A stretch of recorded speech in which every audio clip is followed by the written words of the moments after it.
खबरें देखेंगे विस्तार से। श्रीगंगानगर से खबर है, जहां पर जवाहर नगर में भीषण हादसा हो गया, जहां तेजी से आ रही दो कार आपस में टकरा गई, जिसमें कार में सवार 4 लोग गंभीर रूप से घायल हो गए, जिनमें 2 लोगों की हालत नाजुक बनी हुई है। सभी घायलों का अस्पताल में इलाज जारी है। वहीं भिड़ंत की सूचना मिलने पर पुलिस तुरंत मौके पर पहुंची और क्षतिग्रस्त कार को सड़क से हटाया गया। जानकारी के मुताबिक तेजी से आने की वजह से कार सवार नियंत्रण खो बैठा और दूसरे कार में जाकर भिड़ गया।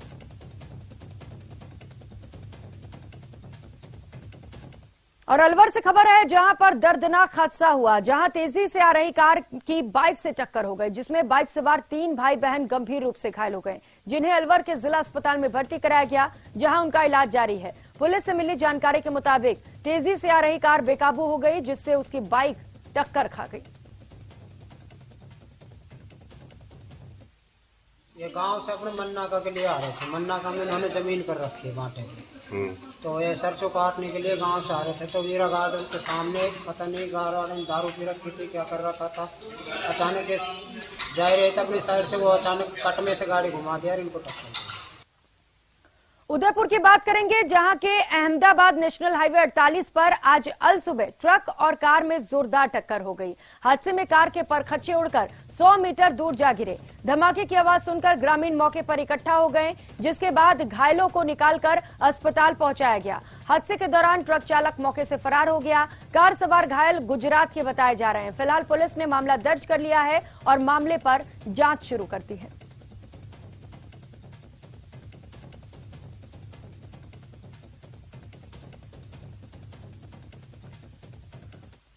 और धौलपुर से मिल रहे इस वक्त की बड़ी खबर आपको बता दें, जहां पर ट्रक और कार में भीषण टक्कर हो गई। हादसे में एक महिला सहित 2 लोगों की मौत हो गई। टक्कर में 3 महिलाएं भी गंभीर रूप से घायल हो गईं। घायलों को इलाज के लिए अस्पताल पहुंचाया गया है। मृतकों के शव को मोर्चरी में रखा गया है।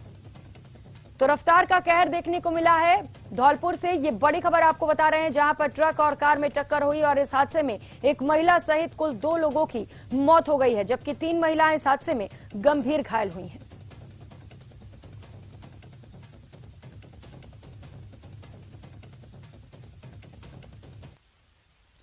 जयपुर पुलिस की गाड़ी पलट गई। इस वक्त की ये बड़ी खबर जयपुर से आपको बता रहे हैं, जहां पर जयपुर पुलिस की गाड़ी हरियाणा में पलट गई। हादसे में 4 पुलिसकर्मियों को चोटें आई हैं। ठगी के मामले में ये सभी जांच के लिए दिल्ली जा रहे थे और इसी दौरान हरियाणा के पलवल में इनकी गाड़ी अनियंत्रित होकर पलट गई। सभी घायलों की हालत फिलहाल खतरे से बाहर है।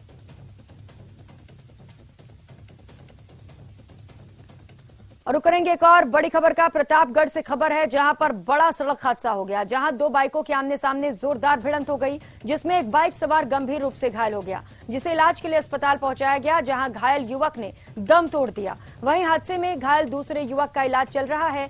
मृतक युवक मांगलिक कार्यक्रम में शामिल होकर अपने घर वापस लौट रहा था और इसी दौरान वो हादसे का शिकार हुआ। पुलिस ने मृतक के पिता की फरियाद पर मामले पर केस दर्ज कर जांच शुरू कर दी है और शव को अस्पताल की मोर्चरी में रखवाया है।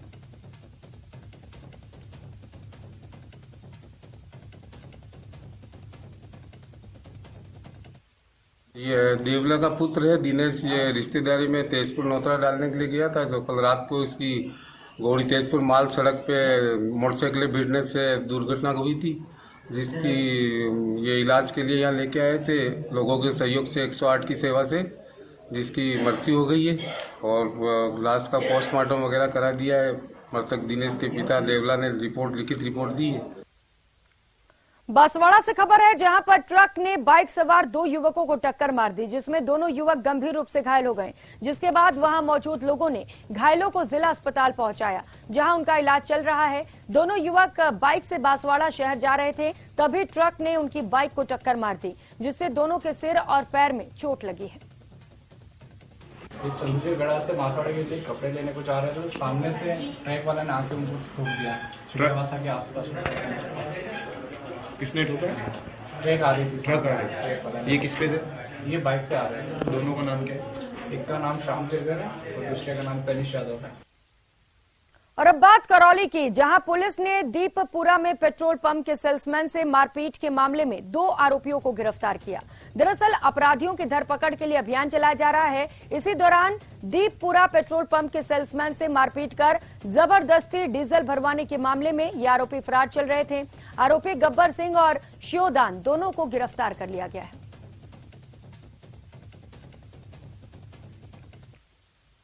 और करेंगे इस बीच मिल रही एक और बड़ी खबर का। झुंझुनू के आबूसर से ये बड़ी खबर है। आबूसर में फर्जी रसीदों से उगाही के मामले को लेकर इस वक्त का ये बड़ा अपडेट आपको बता दें। आबूसर गांव के ग्रामीणों ने 2 युवकों को पकड़ा है। मिनिस्ट्री ऑफ डिफेंस के प्रमाण पत्र दिखाकर ये कलेक्शन कर रहे थे।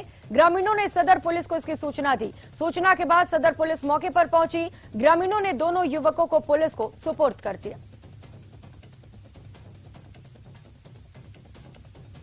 मैंने उनसे ये सवाल किया, भाई आप लोग कहाँ से हो?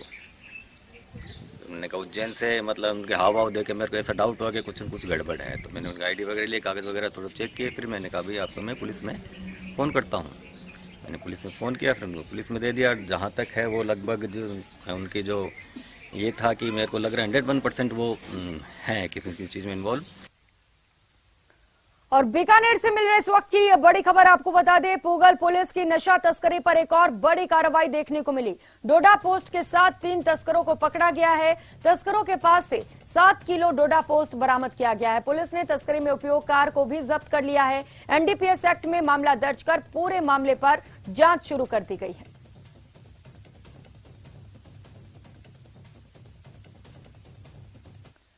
तो वहीं जोधपुर में चाकू से गोदकर हत्या कर दी गई है। वकील की हत्या की गई। इस वक्त की ये बड़ी खबर जोधपुर से आपको बता रहे हैं, जहां पर वकील की चाकू से गोदकर हत्या की गई है और वारदात का सीसीटीवी फुटेज भी सामने आ चुका है। बदमाशों ने बीच सड़क पर हमला किया। इसकी तस्वीरें आप देख पा रहे हैं। रेड सर्किल के अंदर आप देख पा रहे हैं जहां पर वकील पर हमला किया गया है। दिन दहाड़े बीच सड़क पर चाकू से हमले के बाद चेहरे पर पत्थर से भी वार किया गया। पुलिस ने 2 आरोपियों को पूरे मामले को लेकर गिरफ्तार किया है।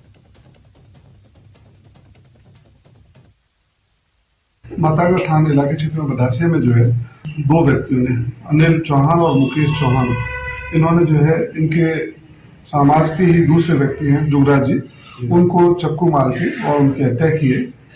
तुरंत जो है पुलिस मौके पर पहुंची, मौका मुआयना कर लिया गया। तुरंत जो है विशेष टीमें गठित की गई। मेरे भाई की एक्सीडेंट हुई थी। प्लीज कोशिश करिए मेरे पापा के हत्यारों को पकड़ाए। खबरों में आगे बढ़ेंगे। एआईएमआईएम प्रमुख असदुद्दीन ओवैसी आज टोंक आएंगे। गोल हवेली पर लोगों से मुलाकात के बाद जामा मस्जिद में नमाज पढ़ने का भी कार्यक्रम है। 3 बजे के बाद गांधी खेल मैदान में ओवैसी जनसभा को संबोधित करेंगे। ओवैसी की पार्टी राजस्थान विधानसभा चुनाव में 40 सीटों पर अपने प्रत्याशी उतारेगी।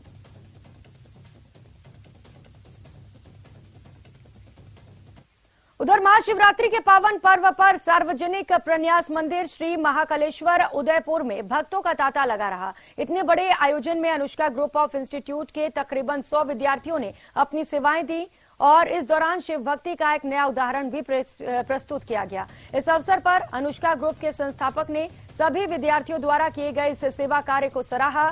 संस्थान के निदेशक श्री राजीव सुराना ने बताया कि इस अवसर पर लाखों श्रद्धालु महाकाल मंदिर प्रांगण में दर्शन के लिए पहुंचे। और अब बात पशुपालकों के लिए सौगात की। बीकानेर के वेटनरी विश्वविद्यालय ने अब बकरियों में नस्ल सुधार के लिए कृत्रिम गर्भाधान के लिए राजस्थान का पहले सेंटर की शुरुआत कर दी, जिससे पशुपालकों को बेहतर नस्ल के साथ अधिक दूध और मीट देने वाले पशु मिल सकेंगे। विश्वविद्यालय में अभी तक गायों और भैंसों में कृत्रिम गर्भाधान की सुविधा उपलब्ध नहीं थी, लेकिन अब बकरियों के लिए बीकानेर के गायनोकोलॉजिस्ट विभाग में पहले सेंटर की इसकी शुरुआत हो रही है। राजूवास के जो गायनेकोलॉजी डिपार्टमेंट है, इसमें जो कृत्रिम गर्भाधान है, अब तक हम कृत्रिम गर्भाधान गाय और भैंसों में कर रहे थे। अब बकरियों की नस्ल सुधार के लिए उन्नत नस्ल के बकरों का जो हिमकृत वीर्य है, उससे हमने कृत्रिम गर्भाधान बकरियों में शुरू किया। सरकार गंभीर है, निर्देश दिए जा चुके हैं किसानों के फसल खराबे को लेकर, लेकिन राजधानी जयपुर में ही राजस्व विभाग के अधिकारी और कर्मचारियों की लापरवाही सामने आ रही है। हाल ये है कि अधिकांश ग्रामीण इलाकों में बिना मौका रिपोर्ट किए ही गिरदावरी रिपोर्ट पेश कर दी गई है, जिससे किसानों को काफी परेशानियों का सामना करना पड़ रहा है।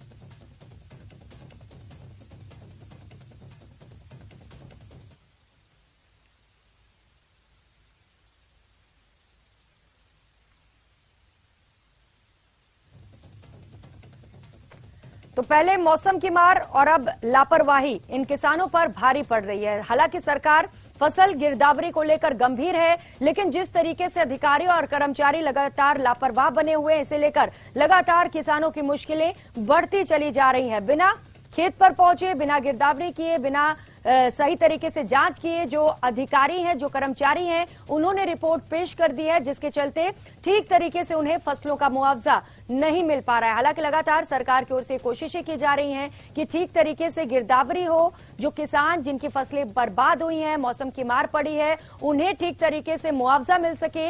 लेकिन बावजूद इसके जो अधिकारी हैं वो लगातार इसे लेकर लापरवाह बने हुए हैं, जो कर्मचारी हैं वो मौका मुआयना नहीं कर रहे हैं और इसी के चलते जो किसान हैं उनकी परेशानियां लगातार बढ़ती चली जा रही हैं। और अब सवाल यह है कि मुआवजे का अगर आंकलन नहीं हुआ तो उन्हें मुआवजा कैसे मिलेगा, ठीक तरीके से उनकी जो फसलें नुकसान हुई हैं उनकी भरपाई आखिर कैसे हो पाएगी।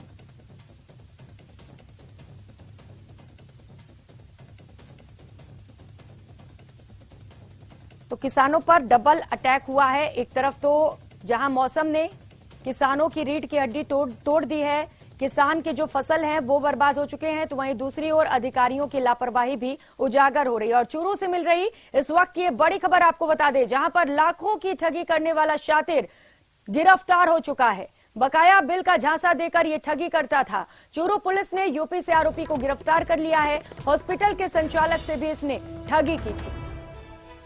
तो शातिर ठग गिरफ्तार हो चुका है। तस्वीरें भी आपको दिखा रहे हैं। उत्तर प्रदेश से पुलिस ने इसकी गिरफ्तारी की है। बताया जा रहा है कि बकाया बिल का झांसा देकर ये ठगी की वारदात को अंजाम देता था। लाखों का चूना लगा चुका है। अब तक कई लोगों के साथ ठगी की वारदात को अंजाम दे चुका है और इस मामले में पुलिस ने बड़ी सफलता हासिल करते हुए इस आरोपी को गिरफ्तार कर लिया है।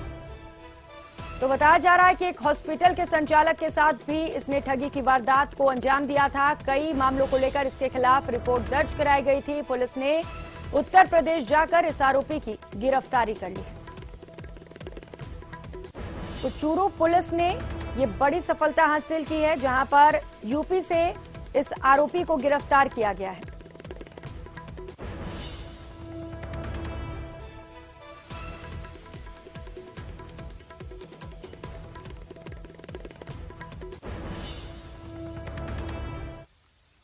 और मुख्यमंत्री अशोक गहलोत आज कई विकास कार्यों का शिलान्यास करने वाले हैं। चलिए सीधे लिए चलते हैं जोधपुर। मेरे पूर्व वक्ताओं ने आपको विस्तार से बताया, सरकार की योजनाएं अभूतपूर्व योजनाएं हैं। हम लोग तमाम लोग भी जो स्टेज पे मौजूद हैं, मंच पे मौजूद हैं, हम सब लोग सुबह से लेके या दोपहर और दोपहर से लेके हम शाम करते हैं, फिर भी इतनी योजनाएं हैं इन पन्नों में। ये योजनाएं केवल और केवल आम आदमी, किसान, जोधपुर, राजस्थान की जनता, हमेशा जोधपुर का विशेष ध्यान रखा गया। माननीय मुख्यमंत्री जी ने जब आप सबके आशीर्वाद से उनको तीसरी बार मुख्यमंत्री बनने का मौका मिला, उन्होंने कोई कसर नहीं छोड़ी। जोधपुर और विशेष तौर पर मारवाड़ के लिए किस तरीके से इस क्षेत्र में हमेशा मीठे पानी की समस्या रही है। ये समस्या आज की नहीं है, वर्षों की समस्या है। और आज और हम सब जब इस ऐतिहासिक क्षण में जब ये तृतीय फेज का शिलान्यास समारोह माननीय मुख्यमंत्री जी के कर कमलों से होने जा रहा है, आप हम सब गवाह बने हैं आज इस ऐतिहासिक दिन के। ये आने वाले वर्षों में पूरे मारवाड़ और आसपास के क्षेत्रों के लिए मीठे पानी की जो समस्या चलती आ रही है, ये तीसरे फेज के शिलान्यास से मेरा मानना है आने वाले 20-30 वर्षों के लिए मुख्यमंत्री जी की सोच रही किस तरीके से तीसरे फेज की शिलान्यास किया जाए और ग्रामीण अंचल में जो हमारी माताएं बहनें मीठे पानी के लिए दूर दराज के इलाकों में पानी लेने जाती हैं, उस समस्या से निजात दिलाई जा सके। पिछले दिनों जब बजट आया तो आप लोगों ने देखा होगा और भारत की शानदार जीत, इस वक्त की ये बड़ी खबर दिल्ली टेस्ट से जुड़ी, इस वक्त की ये बड़ी खबर, भारत की शानदार जीत हुई है। दूसरे टेस्ट मैच में भारत ने जीत हासिल की है। 4 मैच की सीरीज में भारत 2-0 से बढ़त बनाए हुए इस वक्त की ये अच्छी खबर आपको बता दें, दिल्ली टेस्ट से जुड़ी ये बड़ी खबर और बड़ा अपडेट। भारत ने शानदार जीत दर्ज कर ली है, ऑस्ट्रेलिया को 6 विकेट से मात दी है। इस बुलेटिन में फिलहाल इतना ही। नमस्कार।